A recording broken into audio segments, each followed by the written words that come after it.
और कैसे आप लोग? सब नाश्ता वगैरह हुआ ना? हाँ। अभी हम बात करेंगे हॉटवर्क एक्टिविटीज के बारे में, ठीक है?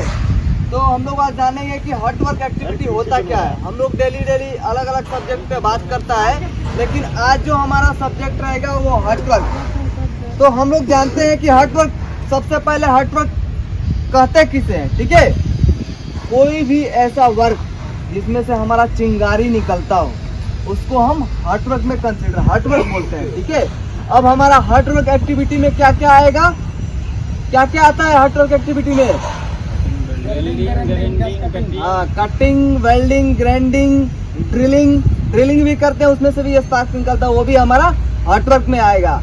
तो हम लोग को ये जानना चाहिए कि हम हॉटवर्क एक्टिविटी कर रहे हैं तो उसमें हमारे लिए क्या क्या खतरा है और उस खतरे से हमको कैसे बचना है, ये हमको जानना। फर्स्ट जो खतरा है फायर एंड एक्सप्लोजन का। हमारा फायर एंड एक्सप्लोजन क्यों होता है? फायर एंड एक्सप्लोजन क्यों होता है? आप जिस एरिया में हॉटवर्क एक्टिविटीज कर रहे हो, कोई कंबस्टिबल मटेरियल है लाइक लिक्विड, कोई पेट्रोल डीजल है या फिर वुडन मटेरियल है और उसके प्रेजेंस में आप काम कर रहे हो, देन हमारा फायर वहाँ पे लगने का चांसेस रहता है। तो आप क्या करोगे, उस कंबस्टिबल मटेरियल को प्रॉपर्ली वहाँ से रिमूव करोगे ताकि हमारा आग ना लगे, ठीक है? सेकेंड जो हमारा है इलेक्ट्रिक शॉक। इलेक्ट्रिक शॉक समझते हैं? इलेक्ट्रिक शॉक क्यों लगता है हमको? हमारा केबल डैमेज है, कटा फटा है, फिर भी हम उसको यूज कर रहे हैं। सपोज हमारा ग्राइंडिंग यूज करते हैं ना भाई साहब, अगर केबल डैमेज है फिर भी हम लोग यूज करता है, या केबल कनेक्शन कुछ उल्टा पुल्टा हो गया, हमारा शॉर्ट सर्किट करेगा, करंट लीकेज करेगा, हमको करंट लगेगा, हो सकता है आपको भी नुकसान पहुंच जाए और आपके साथ जो 2-4 साथी है नीचे ग्राउंड लेवल पे काम करते हैं उसको भी नुकसान पहुंच जाए। तो ये सब चीज़ों ध्यान रखना है। हमारा जो थर्ड नंबर पे हमारा जो खतरा आता है ना, वो हमारा आता है इंफ्रावायलेट रेडिएशन। इंफ्रावायलेट रेडिएशन आप लोग समझता है? जो हमारे आंखों में लाइट लग जाता है। आप लोग आके बोलता है कैसे कि सर मेरा आंख में लाइट लग गया, तो हमारा लाइट लगने का रीजन, आपने गगल्स यूज नहीं कर रहा है प्रॉपर, या शील्डिंग डिवाइस आपने यूज नहीं कर रहा है तो आपको लाइट लग रहा है, आपको मालूम है? और सबसे बड़ा एक और चीज मैं बता रहा हूँ कि हम लोग जो वेल्डिंग करते हैं ना, वेल्डिंग, उसका जो स्मोक निकलता है, धुआं समझ रहे हैं, वो बहुत जहरीला होता है। क्यों?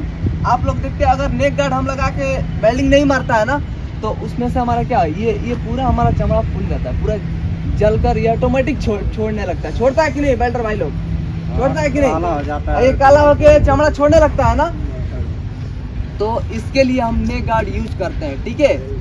सबसे पहले आप लोग ये बताइए, आप लोगों को मालूम है ना कि आप सपोज वेल्डिंग कर रहे हो या ग्राइंडिंग कर रहे हो या कटिंग कर रहे हो, आप लोग को पीपीस क्या होने चाहिए आप लोगों के पास में? आप लोगों को मालूम है?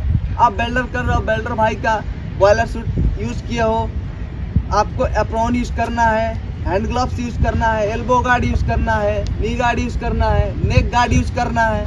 क्यों नेक गार्ड यूज करना एकदम कंपल्सरी है? क्योंकि जो वेल्डिंग का स्मोक निकलता है बहुत ज़्यादा जहरीला होता है, समझ गए? और जो ग्राइंडर भाई साहब लोग, उन लोग का भी सेम प्रोसीजर, सेम पीपीज है। उन लोग से भी रिक्वेस्ट है, आप लोग जॉब चालू करने से पहले एक बार अपना केबल इंश्योर करें, ये ग्राइंडिंग मशीन का देखें उसमें कोई दिक्कत तो नहीं है, गार्ड वगैरह हमारा प्रॉपर है, गार्ड अगर ढीला है, लूज है, नहीं है तो उस ग्राइंडिंग मशीन को नहीं यूज करना है, समझ गए? और गैस कटर भाई जो इसमें होंगे लोग, उनसे मैं यही कहना चाहूँगा कि हमारा जो सिलेंडर होता है ना, तो कि ऐसे लुटका कर जमीन में लटा कर ऐसे पैर से करके लेके जाते हैं, वो अनसेफ मैनर है, ठीक है? वो उसे नहीं करना है। आपको कभी भी सिलेंडर को ट्रॉली में लेकर जाना है, बाई ट्रॉली लेकर आना है, ठीक है? और उसको प्रॉपर्ली हम उसको चैन से टाई अप करके रखते हैं और उसको फायर ब्लैंकेट से, अगर ओपन एरिया में है तो फायर ब्लैंकेट से उसको कवर करके रखते हैं ताकि हमारा सिलेंडर हीट नहीं करे। हमारा हीट करता है ना एलपीजी सिलेंडर, तो क्या होता है कई बार ज़्यादा हीट करने की वजह से ब्लास्ट करने का भी चांसेस रहता है, समझ गए?